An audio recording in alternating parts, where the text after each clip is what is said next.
Bonjour à tous et à toutes, j'espère que vous allez bien. On se retrouve aujourd'hui pour une vidéo point lecture. Alors du coup j'ai 4 livres à vous présenter. Il y a un peu de tout et il y a notamment une grosse déception, une très bonne lecture et un coup de cœur.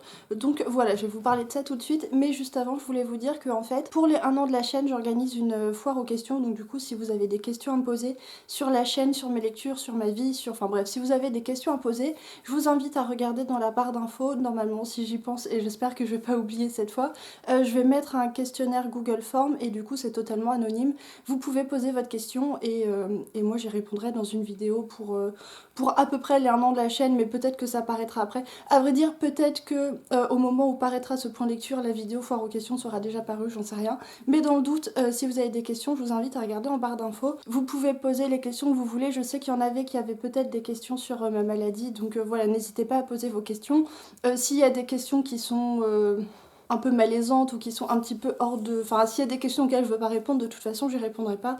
Donc voilà, bref, et bah du coup, maintenant, on va pouvoir passer aux lectures et je vais commencer par ma grosse déception, puisqu'en fait, il s'agit de The Bone Season de Samantha Shannon, pardon, oh là là, paru chez Deux Sexus et qu'en fait, j'ai vraiment pas trop aimé. Enfin, c'est pas que ça a été une mauvaise lecture, mais ça a été vraiment une déception parce que j'en entendais des avis tellement dithyrambiques. Et je m'attendais tellement à un truc très chouette parce que moi j'avais beaucoup aimé le prieuré de l'Oranger que celui-ci il me faisait super envie et j'étais persuadée que j'allais adorer. Et en fait, j'ai pas adoré du tout. C'est pas que ça a été un mauvais moment, c'est juste que j'ai pas trouvé ça formidable du tout. Il y a plein de choses qui m'ont gênée. Et en fait, voilà, là ça fait 2 semaines, je dirais, que je l'ai lu et j'en retiens pas grand chose en fin de compte de ce livre. Donc voilà. Alors, du coup, par quoi commencer Bah oui, bah si, je sais par quoi commencer. De Saxus, va falloir nous expliquer. Là, vous prenez pour la française des jeux ou quoi? Parce qu'en fait, je sais pas si vous voyez, mais la dorure sur la couverture, elle est toute partie. Et c'est ça à chaque fois. Pareil sur le prieuré de l'Oranger, la dorure, elle était partie super rapidement parce que ça, c'était. Enfin, c'est pas un roman qui est très long, il doit faire 600 pages. Oui, c'est ça, il fait 650 pages, donc j'ai pas mis 150 heures à le lire non plus. Et déjà, arrivé à la moitié du livre, il y avait la dorure qui partait, donc voilà, je trouve ça un tout petit peu agaçant. C'est pas bien grave, on est d'accord, mais c'est quand même un petit peu agaçant qu'on achète un livre avec une super belle couverture et en fait 3 heures après, bah voilà, c'est tout dégueulasse quoi. Alors sinon, en ce qui concerne l'histoire, en fait, on va suivre une jeune femme dont j'ai oublié le nom, voilà, qui s'appelle Paige. Alors en fait, on est dans une société dystopique, on est en 2059, mais c'est pas tout à fait de l'anticipation classique, puisqu'en fait, il y a aussi une partie un petit peu uchronie, puisqu'en fait on part du principe où au 19e siècle, quelque chose comme ça, la société a découvert l'existence des clairvoyants. Les clairvoyants, ce sont des humains qui ont des pouvoirs particuliers, des pouvoirs psychiques liés à l'esprit, qui leur permettent de se connecter aux esprits des autres, de voir un petit peu les auras des autres, de se connecter à l'éther, etc. Enfin bref, en fait, il y a une dizaine de types de clairvoyants, avec chacun des pouvoirs spécifiques, et tout ça, c'est lié à l'esprit, à l'éther, et voilà, c'est un petit peu complexe, j'en parlerai tout à l'heure. Et du coup, la société a découvert l'existence des clairvoyants, et au lieu que ces personnes soient admirées parce qu'elles sont un peu, voilà, parce qu'elles ont des pouvoirs, c'est des personnes qui sont totalement détestées, et c'est même totalement illégal en fait d'être clairvoyant. C'est passible de peine de mort d'être clairvoyant, et c'est encore plus illégal et encore plus dangereux en fait d'être un clairvoyant qui utilise son pouvoir. Et du coup, nous on va suivre Paige, qui est une jeune femme qui doit avoir la vingtaine à peu près et qui vit à Londres, mais c'est pas le Londres actuel, c'est un Londres un petit peu alternatif, et qui non seulement est une clairvoyante, mais c'est en plus une clairvoyante assez puissante. Et en plus de ça, elle fait partie de la pègre, c'est-à-dire qu'elle fait partie d'un groupe de criminels locaux qui utilisent leur pouvoir pour se faire de l'argent. Du coup, voilà, Paige, elle a cette vie-là. C'est une existence qui est quand même assez dangereuse parce que le gouvernement a mis pas mal de choses en place pour aider la chasse aux clairvoyants. Donc du coup, elle prend des risques assez fréquemment, et en fait il se trouve qu'un jour, et bah justement, elle va se faire choper et elle va se retrouver en prison. Sauf qu'en fait, au lieu de se retrouver simplement en prison et exécutée, elle va être envoyée dans une espèce de camp d'entraînement assez loin de Londres. Et du coup, c'est en arrivant à cet endroit-là que Paige va se rendre compte qu'en fait on leur a caché énormément de choses, enfin que le gouvernement a énormément de secrets, qu'il y a plein de choses à savoir en fait sur les clairvoyants, et notamment l'information la plus importante, c'est qu'en fait derrière le gouvernement, derrière tout tout le gouvernement de Sion-Londres, etc. Enfin bref, c'est un peu compliqué leur organisation politique. Il y a des gens encore plus puissants qui sont des Réphaïm et qui sont en fait des extraterrestres qui ont débarqué sur Terre et qui ont pris le pouvoir. Et notamment ce que font les Réphaïm en fait, c'est qu'ils vont, utiliser les clairvoyants qui ont été faits prisonniers pour en faire des soldats, puisqu'en fait il n'y a pas que les Réphaïm qui sont arrivés sur Terre à un certain moment, il y a également une autre race d'extraterrestres dont j'ai oublié le nom, qui en fait si on les laisse faire vont bouffer absolument tout le monde parce qu'ils sont un peu cannibales sur les bords, et va se retrouver dans cette espèce de camp d'entraînement qui est en fait une prison, c'est hyper glauque, et elle va rencontrer notamment le gouverneur qui est la personne qui est en charge de son éducation militaire, et en fait au contact de qui elle va découvrir encore plus de secrets. Et voilà un petit peu pour l'histoire. Je pense que j'en ai pas trop dit parce que c'est des choses qu'on découvre quand même très rapidement. Donc voilà pour l'histoire. Et en fait, le premier reproche que je vais faire à ce livre, c'est qu'en fait, il y a trop de choses. Elle a voulu mettre... En fait, j'ai l'impression que Samantha Shannon, elle a voulu mettre trop d'ingrédients dans son livre.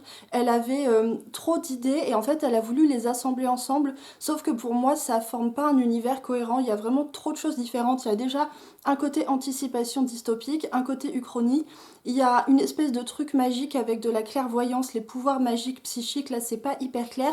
Il y a des extraterrestres. Il y a tout ce truc sur le camp d'entraînement qui est en fait une espèce de ghetto. Il y a un petit peu cette ambiance ghetto, vous voyez, où en fait les clairvoyants sont super maltraités, ils vivent dans des espèces de cabanes, on leur donne pas à manger, ils sont maltraités et tout. En fait, il y a trop de choses différentes dans ce livre et je trouve vraiment pas que ça forme un univers cohérent. Et il y a même des moments, j'étais en train de lire et je me disais, ce que je lis n'a absolument aucun sens. Et je trouvais vraiment que ça...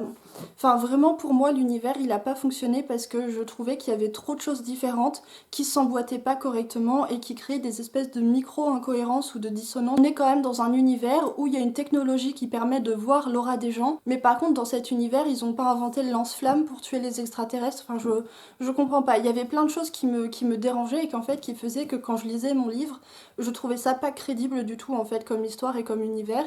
Et pourtant, en imaginaire, voilà, bon, quand on lit de l'imaginaire, on sait bien que c'est pas des trucs réalistes, mais c'est quand même crédible et c'est cohérent, et là, j'ai pas trouvé que c'était le cas. Et ça m'a voilà, ça m'a gênée, surtout dans la première partie de ma lecture, parce qu'une fois que je me suis dit, bon, allez, c'est pas grave, laisse tomber les incohérences et concentre-toi sur l'histoire, ça allait mieux, mais il y a quand même des choses qui m'ont gênée. Notamment, on utilise le prétexte des extraterrestres méchants pour justifier le fait que les clairvoyants doivent du coup subir une formation de soldats. Mais enfin, on les voit quasiment jamais, les extraterrestres méchants, ils apparaissent vite fait comme ça. J'ai trouvé que c'était bon, enfin bon. Voilà, j'ai pas été très convaincue par tout ça. J'ai pas été très convaincue non plus par un petit peu tout le système de magie qui est du coup lié à cette clairvoyance. En fait, il y a différents types de clairvoyants, du coup, ils ont différentes utilisations de leur pouvoir, mais il y a des choses que...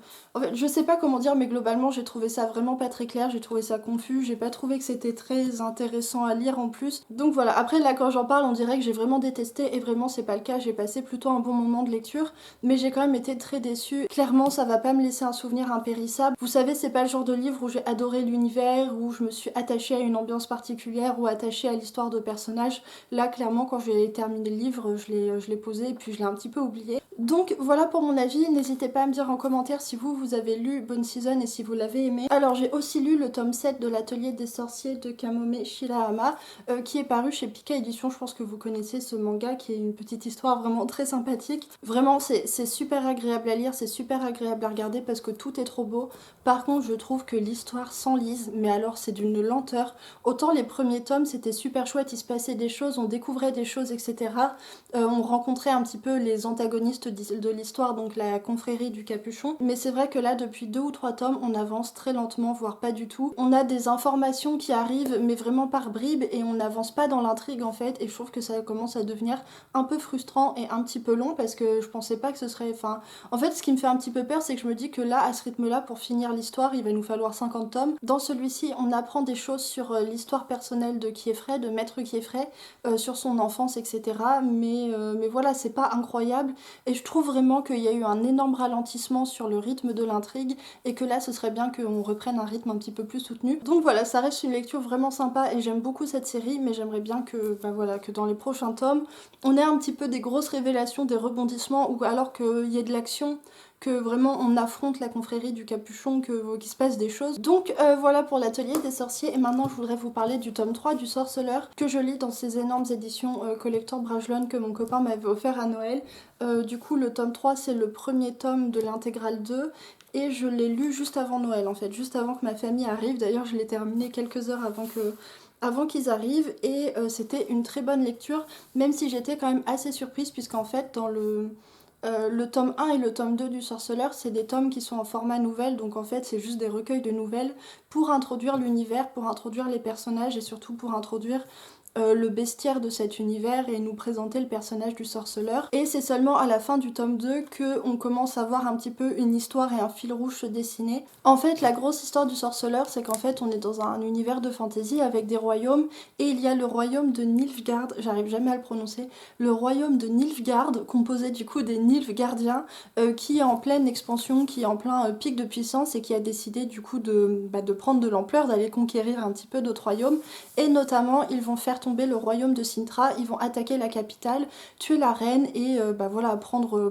le pouvoir sur Cintra, l'annexer à leur royaume. Et en fait, durant l'attaque de Cintra, ils vont tuer la reine, et la petite fille de la reine, du coup la princesse Ciri, va s'enfuir et va se retrouver liée au Sorceleur. Le Sorceleur qui est du coup notre personnage principal, qui est en fait, dont sa fonction c'est Sorceleur, et en fait les sorceleurs dans cet univers là, c'est des espèces de guerriers qui ont été shootés aux médicaments et aux plantes pour en faire des espèces de mutants surhumains, et dont le travail c'est de tuer les créatures monstrueuses qui existent dans cet univers, tout ce qui va être ghouls, vampires et autres trucs abominables, bref tous les monstres. Leur travail c'est tuer les monstres, et en fait il se trouve que Ciri et Geralt sont liés par une espèce de pacte en fait, de trucs, et du coup dans les 2 premiers tomes de nouvelles, à la fin du 2e tome, Ciri et Geralt vont se retrouver, et en fait du coup au début du 3e tome, ils sont ensemble, Ciri est sous la protection de Geralt, et je m'attendais du coup à ce que l'histoire commence vraiment, et toujours pas en fait, et c'est ça qui m'a beaucoup surprise,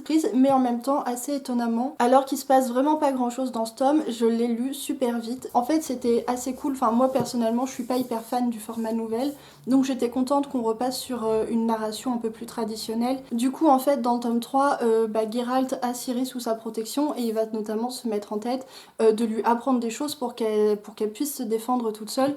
Donc il va l'amener au repère des sorceleurs, et elle va y suivre une espèce d'apprentissage. Mais en fait il va se passer plein de choses, et il va se rendre compte en fait qu'il ne peut pas protéger Ciri toute seule, et qu'il y a des tas de choses qu'il ne peut pas lui apprendre, et du coup il va faire appel à Yennefer, qui est une sorcière très puissante et qui est en plus une femme assez importante dans la vie du sorceleur.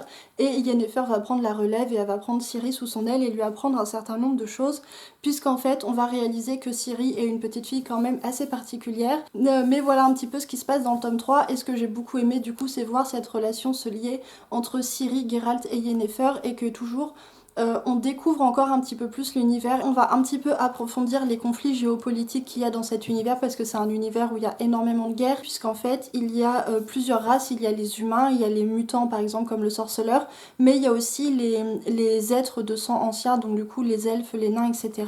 Et en fait il y a eu énormément de guerres par le passé entre tous ces peuples, notamment il y a très longtemps quand les humains sont arrivés sur ce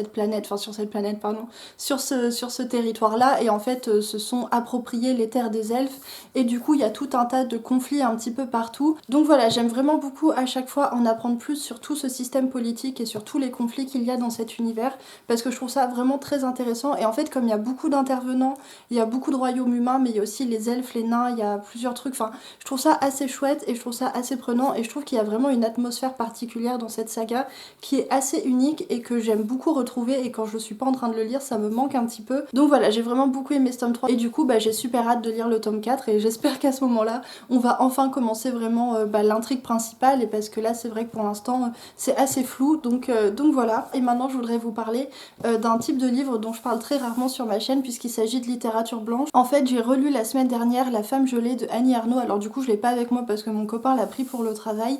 En fait c'est un livre que j'ai lu l'année dernière, je crois à peu près à la même période, pour le Femini Books Challenge organisé par Opaline, et c'est vraiment un livre que j'avais adoré, et là je l'ai relu dernièrement parce qu'en fait mon copain copain l'étudie avec ses élèves et du coup je voulais l'aider pour faire un exercice, donc je l'ai relu et à la base je devais juste lire quelques extraits et finalement je me suis retrouvée emportée par ma lecture, totalement happée en fait par la plume d'Annie Ernaux. Du coup Annie Ernaux, si vous la connaissez pas, c'est une écrivaine contemporaine qui est encore vivante même si elle est plus dans sa première jeunesse, qui écrit notamment des récits autobiographiques avec la particularité de faire un petit peu de l'autobiographie, mais pas que, puisqu'elle fait ce qu'on appelle l'autosociobiographie, c'est-à-dire qu'à partir de sa propre expérience personnelle, elle essaie vraiment de parler d'une expérience universelle. Et en fait, là, La femme gelée, c'est un récit dont le... Bah, regardez-moi ça. Donc voilà, du coup je disais que dans La femme gelée, la particularité de ce récit, c'est qu'il va surtout se concentrer sur des réflexions autour de la condition de femme et notamment du mariage en fait. Il y a vraiment un propos féministe très important et ça m'a vraiment...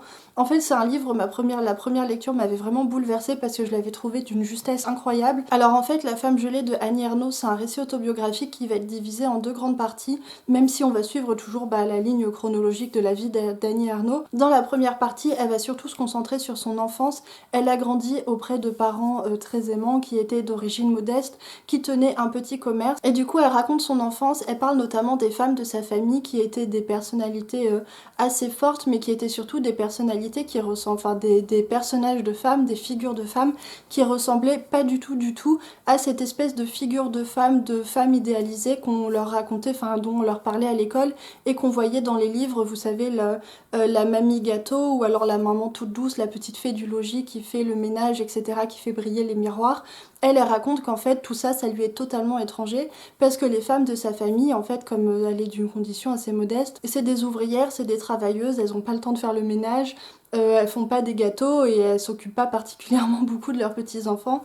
Et elle raconte voilà toute son enfance auprès de ses parents. Notamment, elle raconte le fait que ses parents n'avaient pas de stéréotype de genre en fait. Ils voulaient pas l'obliger à faire ou ne pas faire des choses parce qu'elle était une fille. Ils n'avaient qu'un seul objectif en fait, c'était qu'elle réussisse. Et pour eux, la réussite, ça passait par la réussite scolaire. Du coup, ils l'encourageaient énormément à travailler et elle dit notamment à un moment que sa mère lui donnait très peu de tâches ménagères parce qu'elle voulait pas que sa fille s'habitue à des tâches ménagères alors que sa priorité c'était de travailler pour penser à son avenir, pour penser à son futur, pour pouvoir s'élever un petit peu de sa condition ouvrière et ne pas se marier à un ouvrier, ce qui était un petit peu le schéma classique des filles de son âge, de son milieu. Et voilà, du coup elle raconte ça, elle raconte à quel point elle aimait les études, elle raconte à quel point elle a grandi vraiment dans une liberté la plus totale avec énormément de confiance en elle parce que ses parents lui apprenaient ça. Ensuite elle va parler de son adolescence, elle va raconter comment à l'adolescence elle a voulu plus se conformer au modèle social, un petit peu plus se conformer à un modèle de la féminité plus accepté socialement parce qu'elle voulait, enfin c'est le moment où elle a découvert les garçons, où elle a découvert la sexualité, enfin elle a découvert, pas vraiment découvert, mais elle a commencé à s'intéresser à la sexualité et du coup tout ça, ça l'a un petit peu, enfin elle a commencé en fait, elle explique qu'à l'adolescence elle a commencé à ressentir une forme de pression sociale où pour se faire accepter et notamment pour plaire aux garçons, il fallait mieux se conformer à une espèce de modèle de la fille idéale. Donc voilà, ensuite elle parle de son lycée, de ses études et en fait il y a une deuxième partie du roman qui est consacrée à sa vie dans le mariage puisque durant ses études de lettres, parce qu'en fait elle a fait des études de lettres pour devenir professeure, elle a rencontré du coup celui qui allait devenir son futur mari. Quand ils se rencontrent, du coup ils sont étudiants tous les deux, ils ont tous les deux énormément de convictions et notamment ils ont vraiment la volonté profonde d'avoir un couple avec l'égalité des sexes, donc du coup ils croient vraiment en l'égalité des sexes et en fait ils vont se marier et c'est là que Annie Ernaux après en fait assez rapidement va se rendre compte que l'égalité des sexes dans leur mariage et dans leur couple elle existe qu'en théorie puisque finalement et ils sont totalement tombés dans un modèle super cliché de lui il travaille et puis elle fait le ménage, elle fait à manger. En fait elle va vraiment parler de ce sentiment qu'elle avait, ce sentiment d'injustice et en fait elle va essayer d'expliquer un petit peu les tenants et les aboutissants de cette espèce de piège qui s'est refermé sur elle puisque elle est heureuse avec cet homme, elle a envie de continuer, en même temps il y a une espèce de culpabilité à un moment qui rentre en jeu et parce que oui mais si j'arrive pas à faire à la fois mes études, mon travail, le ménage c'est parce que je suis pas assez bien, c'est parce que je m'en sors pas assez, c'est parce que c'est moi qui m'y prends mal, enfin bref, elle raconte tout un tas de choses là-dessus et voilà, et je trouve vraiment qu'elle en parle avec énormément de justesse et qu'il y a des passages qui sont super forts. Elle en parle aussi avec une ironie assez mordante et je trouve que c'est hyper bien écrit, que c'est hyper bien fait, enfin vraiment j'adore ce livre. Je sais pas trop quoi vous dire de plus finalement parce qu'on fait que suivre la vie d'Annie Ernaux, il n'y a pas trop d'aventures, il n'y a pas de péripéties. Donc voilà, tout ça pour dire que La Femme gelée c'est un livre que j'adore, c'est mon préféré de Annie Ernaux parce que j'ai aussi beaucoup aimé Les Années. En fait c'est des livres enfin c'est une autrice que j'ai découvert à la fac de lettres, on nous avait fait lire Les Années et on nous avait fait lire aussi L'usage de la photo qui est un livre qui est écrit en partenariat avec un photographe. Donc voilà, bah du coup c'est tout pour ce point lecture, j'espère que ça vous a plu, j'espère vraiment que je vous ai donné envie de découvrir Annie Ernaux et notamment de découvrir La Femme gelée. Donc voilà, sur ce je vous souhaite de bonnes lectures et je vous dis à la semaine prochaine.